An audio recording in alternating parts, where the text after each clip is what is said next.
Diskominfo Kota Makassar menggelar pelatihan pembuatan SOP dan pengenalan penulisan jurnalistik bagi seluruh pejabat pengelola informasi dan dokumentasi Satuan Kerja Perangkat Daerah lingkup Pemkot Makassar. Wassalamualaikum warahmatullahi wabarakatuh. Dinas Informasi dan Komunikasi Diskominfo Kota Makassar menggelar pelatihan pembuatan SOP dan pengenalan jurnalistik bagi seluruh pejabat PPID SKPD Kota Makassar. Hal ini untuk meningkatkan peran aktif dan kapasitas para pejabat pengelola informasi dan dokumentasi Satuan Kerja Perangkat Daerah atau PPID SKPD di lingkup pemerintah Kota Makassar dalam menginformasikan berbagai kegiatan di SKPD masing-masing.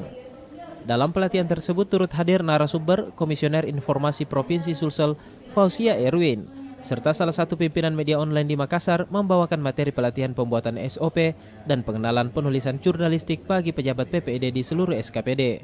Asisten Bidang Perekonomian dan Pembangunan Rusmayani Majid menjelaskan, pelatihan pembuatan SOP dan pengenalan penulisan jurnalistik yang dilaksanakan di Hotel 4 Point by Sheraton Makassar tersebut bertujuan untuk memenuhi dan melayani permintaan dan kebutuhan pemohon, pengguna informasi publik, serta juga meningkatkan publikasi dari berbagai kegiatan, program, dan pencapaian yang sedang dan akan dilakukan oleh pemerintah Kota Makassar, baik melalui pemberitaan-pemberitaan di website maupun di media sosial agar lebih dikenal oleh masyarakat luas.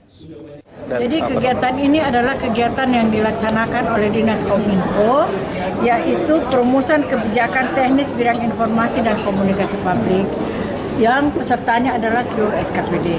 Kenapa ini kami anggap positif? Karena PPID ini adalah dapat memberikan informasi kepada masyarakat apa yang dikerjakan oleh pemerintah kota, bagaimana cara berhubungan dengan SKPD. Jadi inilah salah satu terobosan dari Bapak Wali Kota untuk membentuk adanya PPID. Karena dengan PPID salah satunya juga dapat membranding kota kita bahwa apa sih sebenarnya yang dilakukan oleh pemerintah kota sekarang.